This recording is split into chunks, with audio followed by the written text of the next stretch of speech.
Assalamualaikum warahmatullahi wabarakatuh. Perkenalkan, saya Lesa Paranti, salah satu dosen di Prodi Pendidikan Seni Tari Fakultas Bahasa dan Seni Universitas Negeri Semarang. Sebagai salah satu dosen, saya memiliki tugas tridharma perguruan tinggi, yaitu melaksanakan pendidikan, penelitian, dan pengabdian kepada masyarakat.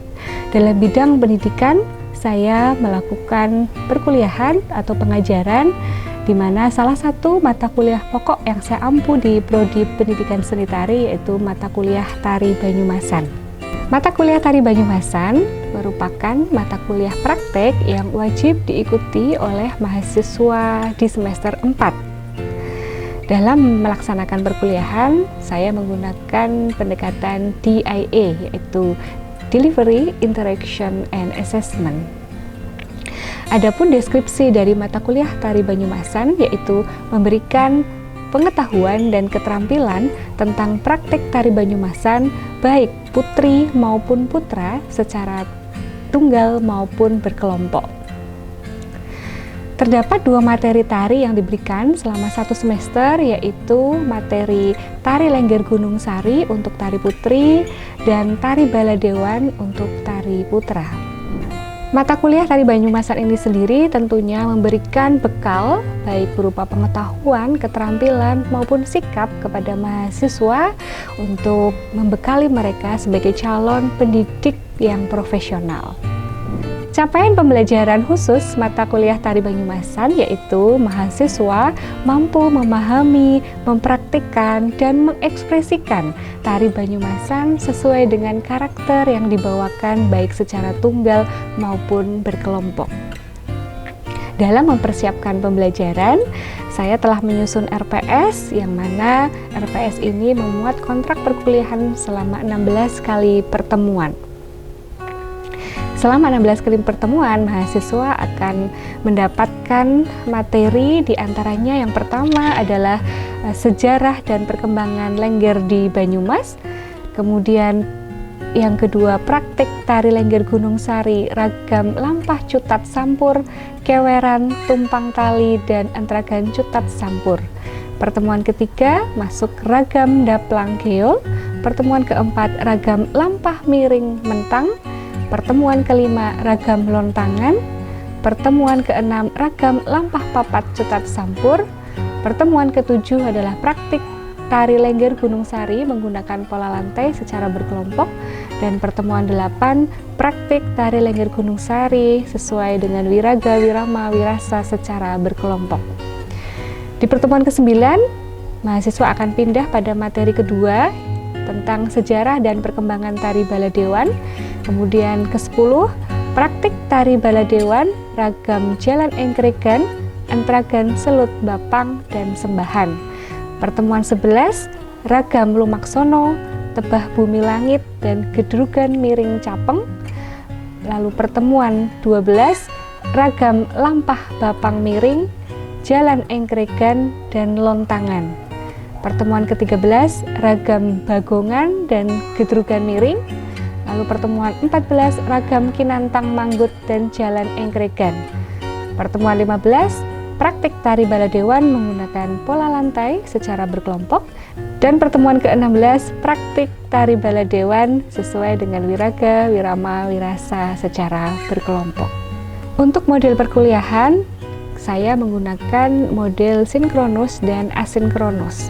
Model sinkronus yaitu melalui tatap muka langsung berada di kelas, dan model asinkronus yaitu melalui Zoom atau platform Google Meet, dan juga menggunakan blended learning yaitu Elena, di mana UNES sudah memiliki platform Elena yang digunakan oleh seluruh dosen dan mahasiswa dalam pembelajaran. Di Elena, materi, diskusi, dan penugasan ini telah disiapkan dan mahasiswa dapat mengakses kapanpun dan dimanapun. Adapun untuk sistem penilaian di dalam mata kuliah Tari Banyumasan, ini terdiri dari beberapa bobot aktivitas. Yang pertama adalah aktivitas partisipatif yang mana bobotnya adalah 40%, kemudian nilai hasil proyek 10%, nilai tugas 10%, nilai kuis 10%, nilai UTS 15%, dan nilai UAS 15%, sehingga total menjadi 100%. Untuk ujian tengah semester dan ujian akhir semester, mahasiswa melakukan tes unjuk kerja, yang mana mereka memperagakan tarian yang dipelajari, baik itu tari Lengger Gunung Sari untuk UTS maupun tari Baladewan untuk UAS secara berkelompok. Pada video perkuliahan kali ini, saya akan masuk dalam pertemuan ke-15, di mana materi yang diberikan adalah praktek tari Baladewan menggunakan pola lantai. Saya akan menggunakan metode pendekatan tim based project, di mana mahasiswa akan saya bagi kelompok dalam bentuk kelompok sekitar 3 kelompok, yang mana dalam masing-masing kelompok ini diminta untuk membuat proyek berupa membuat pola lantai. Nah, pola lantai ini merupakan salah satu aspek yang penting dalam membuat tarian ini menjadi lebih indah atau lebih estetis. Proyek ini tentunya memberikan tantangan kepada mahasiswa bagaimana membuat pola lantai yang baik dan indah dan bisa dilakukan secara berkelompok, ya, sehingga ada tantangan kerja tim atau kerja kelompok, yang mana di sini saya menerapkan 3K, ya, yaitu kolaborasi, kreatif, dan kompak.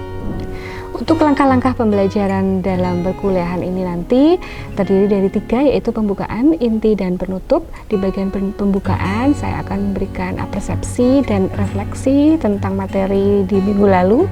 Kemudian di inti saya akan memberikan materi dengan demonstrasi terbimbing, lalu mahasiswa melakukan kerja kelompok untuk membuat proyek, dan terakhir presentasi atau unjuk kerja.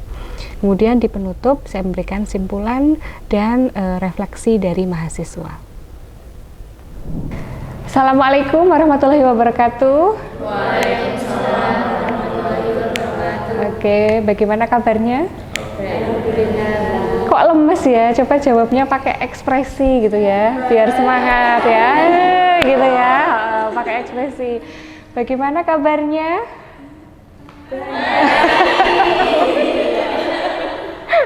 Baik, alhamdulillah ya, walaupun masih lemes-lemes gini ya pagi-pagi. Ya, kita berjumpa kembali di mata kuliah Tari Banyumasan. Tidak terasa ini sudah pertemuan ke-15 ya, setelah minggu kemarin kita selesaikan materi dari ragam awal sampai ragam terakhir ya. Sebelum memulai perkuliahan, mari kita berdoa ya. Kita minta Mas Wahyu untuk memimpin berdoa. Silahkan Mas Wahyu. Sebelum memulai perkuliahan pada pagi hari ini, mari kita awali dengan berdoa sesuai kepercayaan dan keyakinan masing-masing. Berdoa mulai.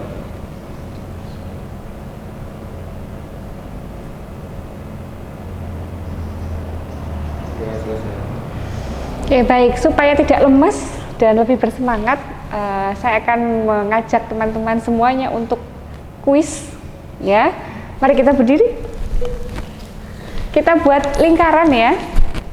Melingkar berarti karena iya. Kita buat lingkaran. Iya.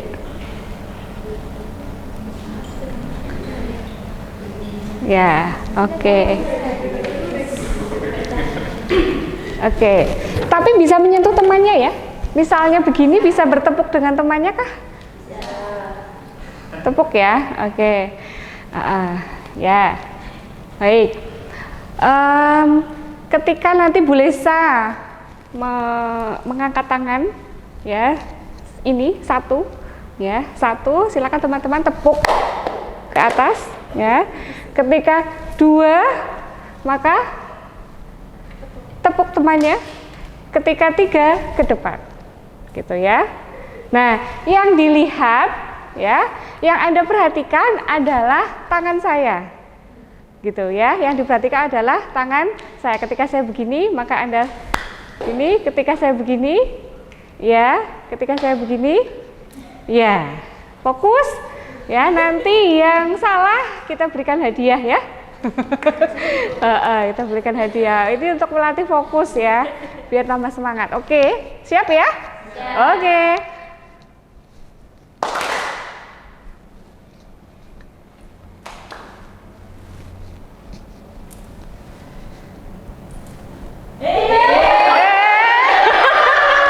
Oh, sudah mulai gak fokus. Oke, Mbak Melia ya.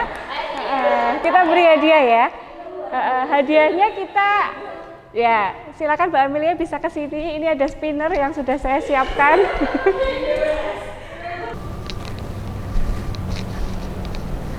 Oh, Jalan Engkregan. Oke, silakan Mbak Amelia. Kita coba. Teman-teman bisa mundur dulu. Ya, silakan di tengah, Mbak. Ya, di tengah. Boleh menghadap ke manapun bebas, ya.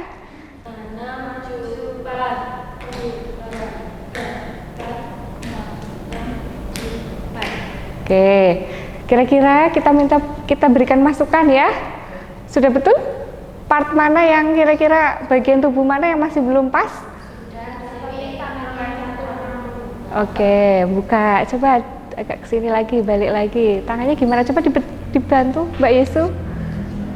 Nah. Yes. Ya. Tegas ya, pandangannya tegas ke samping, ke depan tegas. Oke ya, kita beri aplaus untuk Mbak. Silakan kembali kita bentuk 2 atau 3 baris. 2 atau 3 baris, secukupnya ruang. Ya, kita belum duduk. Kita refleksi, kita ulang materi dari awal sampai akhir ya. Oke, rentangkan tangan.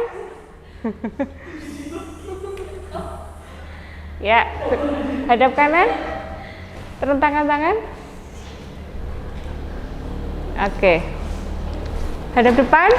Kita coba dari awal.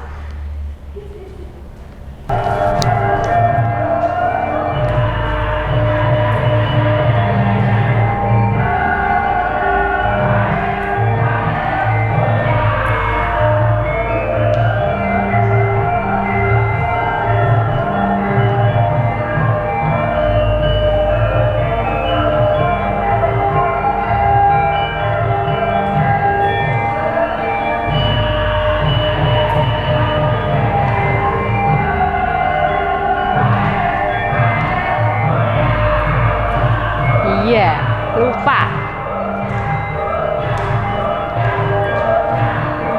Ya, setelah tadi saya lihat secara umum dari awal sampai akhir, ya mungkin seminggu ini ada yang latihan, ada yang tidak ya. Nah, kita coba refleksi, kita pemantapan kembali, gitu ya. Kita mantapkan kembali. Jadi hari ini tujuan pembelajaran kita yang pertama adalah pemantapan teknik gerak, kemudian kita yang kedua adalah mengeksplorasi pola lantai ya untuk berkelompok. Nah, untuk pemantapan gerak ini saya akan mulai dari Jalan Engkregan ya. Yang pertama ini Jalan Engkregan. Coba saya minta Mbak Ade Irma ke depan. Ya, kita mantapkan lagi gerak Jalan Engkregan. Pola Jalan Engkregan, jelas motif geraknya ya. Tangannya capit ya. Mohon diperhatikan terutama di sini ya. Ini kan putra ya. Jadi harus nampak ya garisnya. Kalau begini ya, kalau Anda nutup seperti ini ya, kesannya menjadi lebih feminin ya. Maka harus dibuka. Nah, ini ya. Kemudian pandangan ya lurus, tegas ya. Nah, tegas ya, tegas. Kemudian ketika sudah di tempat ya, polanya Anda bisa berjalan di tempat dan dibuka. Kalau Anda begini ya, kesannya lebih feminin, jadi bisa lebih dibuka lagi. Nah, hap gitu ya. Coba Mbak Ade 1 kali putaran ya. 6, 7, 8 tuh. Wah, ga, 4, ma, 6, 7, pan, tuh. Wah, ga, 4, ma, 6, 7, pan ya. Oke, cukup. Silakan duduk. Kemudian hentakan bumi langit. Ya, hentak bumi langit yang mana? Ini ya. Pertama, evaluasi dari Bu Lesa. Ketika ini ya, pola tangannya itu jangan menutupi wajah. Jadi tetap dari depan, maka ini tetap buka. Ya, jangan begini. Ya, tetap dibuka. Tuh, 2, 3, 4, 5, 6, domak, ting ting, jos. Tuh, 2, 3, 4, 5, 6, domak, ting ting, jos. Gitu ya. Jadi polanya tidak menutup tangannya, ya. Kalau Anda ke sana, jadi garisnya tidak kelihatan. Gitu ya. Itu. Kemudian coba dulu deh bersama ya. 6, 7, 8, 1, 2, 3, 4, 5, 6, domak, ting ting, jos. 1, 2, 3, 4, 5, 6, domak, ting ting, jos. Oke, ada lagi? Oke, jika tidak ada, kita akan masuk pada pola lantai. Ya, jadi saya akan membagi kelas ini nanti dalam berkelompok ya. Tapi sebelumnya akan saya sampaikan pola lantai. Saya kira sudah hampir setiap mata kuliah praktek yang berkelompok pasti Anda membuat pola lantai. Ya, jadi saya tidak perlu jelaskan lagi ya secara mendasar. Pada prinsipnya ada berapa jenis pola lantai? Ayo. Ada 2, yaitu pola lantai garis lurus dan garis melengkung atau garis lengkung ya. Tapi kita juga boleh mengkombinasikan garis lurus dan garis lengkung dalam waktu yang sama bersamaan. Jadi ada pola yang melengkung dan ada pola yang lurus dalam waktu yang bersama-sama, itu boleh ya. Nah, sekarang kita coba ya explore bersama ya untuk menemukan pertimbangan-pertimbangan apa yang dibutuhkan ketika menentukan pola lantai. Gitu ya. Kita langsung coba praktek ya, nanti dibantu oleh peraga ya. Kita pilih 5 orang peraga biar ada tantangannya, semakin banyak semakin menantang kan? Oke, pas nih, Tuaga Fatma, depan semua ya. Yuk, sini maju ke depan. Pola lantai yang pertama ya. Jadi nanti ya kita dalam membuat pola lantai ketika 5 orang ini ya, kira-kira yang perlu pertama kali dipertimbangkan menyusun itu apa? Tinggi badan, jajal diukur jejeran tinggi badan. Ya, jejeran diukur ya. Setelah yang tinggi badan, berikutnya apa? Mungkin bisa hadap teman-temannya. Nah, selain tinggi badan, apa berikutnya kira-kira? Cowok siji, cewek papat, 4 orang putri, 1 orang putra. Ya, berarti jenis kelamin juga dipertimbangkan. Ya, dan tidak hanya tinggi badan tapi postur tubuh. Yang gemuk, yang kurus, yang ceking, yang ideal dan lain-lain. Kebetulan ini hampir lah ya, hampir serampak begitu kan, tidak terlalu jauh, hanya ada 1 putra di sini kan begitu. Nah, ini dipertimbangkan awal ketika menyusun pola lantai. Yang kedua apa kira-kira? Oke, kita coba dulu nanti ya. Kita coba sekarang saya minta bantuan Mbak Marisa. Mbak Marisa, tolong dong buatkan pola lantai keluar. Ya, jadi mereka keluar panggung. Jadi mereka jalan awal ya itu kan. Nah, itu menuju ke panggung gitu ya. Coba dibuatkan dong, tolong. Teman-teman boleh mundur sedikit? Ya, boleh mundur sedikit, kita bareng-bareng. Berarti dari luar panggung. Iya, iya betul. Mungkin bisa dibagi 3 dan 2. Silahkan diarahkan.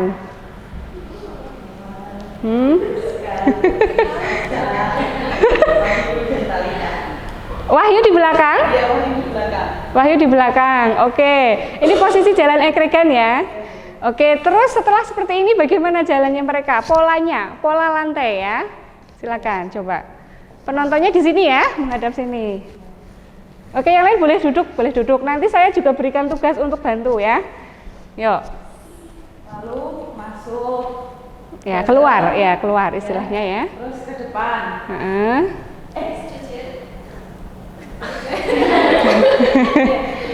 Ke belakang, terus melingkar. Melingkar dulu sama Talita pilih otak ke kanan. Terus ke depan membentuk pola lantai. Ya, ulangi coba, diulangi ya. Oke, diulangi pola keluarnya. Coba dengan gerakan. Berapa kali 8 pertama? Banyak. Ayo. Berapa? Kita coba dulu 3 kali 8 ya. 3 kali 8 ya. Silakan dihitung, Mbak. 5, 6, 7, 8, 2, 3, 4, 5, 6, 7, 8, 2, 3, 4, 5, 6, 7, 8, 2, 3, 4, 5, 6, 7, 8. Ya, jadi terus begini. Terakhir pola lantainya berbaris 3-2 begini. Tidak. Langsung menuju ke pola lantai berikutnya. Langsung menuju ke pola lantai berikutnya. Oke, terima kasih. Kita beri aplaus buat Mbak Marisa. Oke, berarti pertimbangan dalam menyusun pola lantai berikutnya apa kira-kira? Iya, pola perpindahannya. Yang tidak lepas dari apa? Pola gerak ini kayak apa? Seperti tadi misalnya sembahan, kan nggak mungkin kita mau merubah geser-geser kemana-mana, ya. Sehingga pola gerak itu sangat penting di sini, gitu, ya. Seperti tadi, ketika lurus, coba diulangi dari lurus. Ya, ketika jalan ini, ya, kalau dia terlalu lama, ini juga tidak menguntungkan. Kenapa? Karena baris kedua dan ketiga tidak kelihatan, gitu. Jadi ini masih bisa divariasikan sebetulnya. Nah, tadi kan ada pola garis lurus dan lengkung ya. Nah, teman-teman bisa melengkung, mungkin membentuk pola lagi ya yang berikutnya supaya lebih variatif. Karena tadi hanya satu pola kan? Ya, hanya satu pola masuk, muter dan membentuk ini. Nah, bisa dipola lagi, melingkar lagi misalnya. Atau mau membentuk jeblosan dan sebagainya. Jadi, itu kan panjang ya. Nah, gini. Dan tidak kalah penting posisi penonton. Ya. Di mana penontonnya? Karena kebetulan di sini semua, oke. Tapi kalau arena maksudnya lapangan, ya tentunya kita perhatikan yang sebelah sana, yang belakang, yang samping begitu. Nah, ini pertimbangan-pertimbangan dalam bentuk pola lantai, mohon diperhatikan. Seperti tadi ada sembahan, kebetulan memang polanya ke sana. Tapi kalau ke sana, yang kelihatan apa? Penonton melihat apa?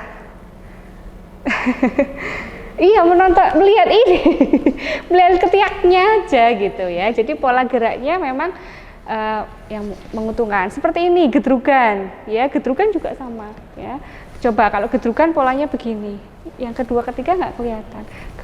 Kalau begini, tak gentung penonton untuk opo. Ya, penonton hanya mendapatkan tangannya saja. Jadi pola gerak itu sangat berpengaruh dalam menentukan pola lantai. Oke, terima kasih. Kita beri aplaus untuk para peraga ini. Ya. Berikutnya kita akan buat kelompok. Kemarin sudah ya? Sudah saya bagi kelompok. Silakan berkelompok, masing-masing kelompok membuat 5 motif. 5 motif saja. Terserah mau berakhir di ragam gerak mana, ya. Tapi prinsipnya 5 motif, ya. Di situ ada garis lurus, ada garis lengkung dan mungkin juga bisa dipadukan lurus dan lengkung gitu ya. Silahkan nanti setelah selesai presentasi per kelompok akan saya berikan form penilaian atau form pengamatan ya, yang mana ada 4 poin indikator penilaian, yaitu wiraga, wirama, wirasa, dan kreativitas pola lantai. Jangan sampai polanya kreatif nih geraknya lupa ya, gerakannya lupa sehingga tidak bisa maksimal. Seperti tadi Mbak Talita, kalau tidak nyaman jangan dipaksakan gitu. Mungkin bisa dibuat hadap sana dulu ya, jadi jalan dulu baru terakhir. Nah gitu, misalnya tidak nyaman dengan menyilangkan gitu ya misalnya. Nah itu silahkan dipola. Jadi kenyamanan itu penting supaya gerak Anda tetap terjaga ya. 5 saja, nanti masing-masing kelompok akan diamati oleh kelompok yang lain gitu ya, memberikan skor, ada skor 1 sampai 5 begitu ya. Nanti silahkan diisi ya, ini formnya. Ada wiraga, wirama, wirasa, dan kreativitas pola lantai, tinggal Anda beri centang. Skor 5 itu berarti sangat baik ya, 4 itu baik, 3 itu cukup baik, 2 kurang baik, dan 1 tidak baik ya. Kalau memang dirasa temannya belum maksimal ya, tidak hafal apalagi sama sekali, nggak apa-apa, kasih poin 1. Itu mari kita berproses. Saya beri waktu 15 menit untuk membuat 5 motif.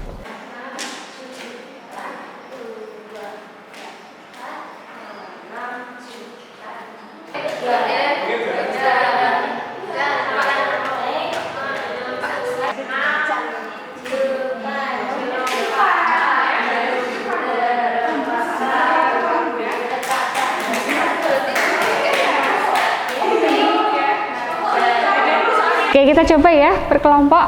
Kelompok mana dulu ya? Ini kayaknya udah siap nih. Kelompok Mas Wahyu nanti diamati kelompok Mbak Yesu. Kelompok Mbak Yesu diamati Mbak Laila. Kelompok Mbak Laila diamati kelompoknya Mas Wahyu ya. Bergiliran ya.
Baik, tadi sudah mencoba berkelompok ya, mencoba membuat 5 motif. Evaluasi saya yang pertama adalah secara umum 3 kelompok ini sudah berusaha untuk membuat variasi pola lantai yang di sini memperhatikan pertimbangan-pertimbangan tadi ya.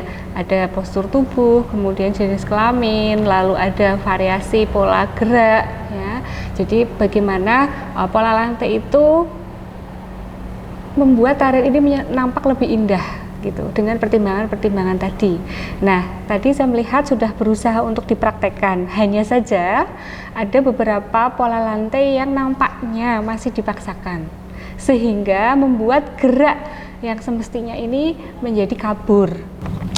Itu untuk informasi, sehingga sebelum ujian saya minta video ya lengkap beserta dengan pola lantai bisa diunggah di Elena, nanti ada di kolom penugasan, silakan diunggah link drive-nya H-1 ya. Jadi kita ujian Anda sudah mengunggah. Oke, saya kira cukup ya di akhir ini. Terima kasih. Refleksi satu orang ya sebelum saya tutup. Refleksi pembelajaran hari ini, apa yang Anda rasakan, kesan-kesan ya belajar tentang materi tari baladewan menggunakan pola lantai pada hari ini. Silakan perwakilan. Tantangannya karena saya cowok sendiri, menempatkannya juga kadang agak gimana karena tinggi sendiri, cowok sendiri. Iya. Ya, jadi dalam membuat pola ada tantangan ketika putra sendirian, tinggi sendiri dibandingkan teman-temannya. Ya, kalau nanti polanya kurang menarik, kurang pas juga sayang dan lain-lain. Oke, ya bagus. Tapi ada pembelajaran ya. Terakhir saya berpesan terus berlatih, tidak hanya di mata kuliah ini, di mata kuliah yang lain juga, supaya keterampilan Anda dalam memperagakan tari, ya apapun itu menjadi lebih baik. Anda semua calon pendidik profesional, jadi harus terus berlatih. Itu saja untuk materi hari ini. Kita tutup dengan doa. Doa dipersilakan. Terima kasih. Presensi akan saya input di Mulang, mohon divalidasi. Assalamualaikum warahmatullahi wabarakatuh. Waalaikumsalam warahmatullahi wabarakatuh. Oke, sama-sama.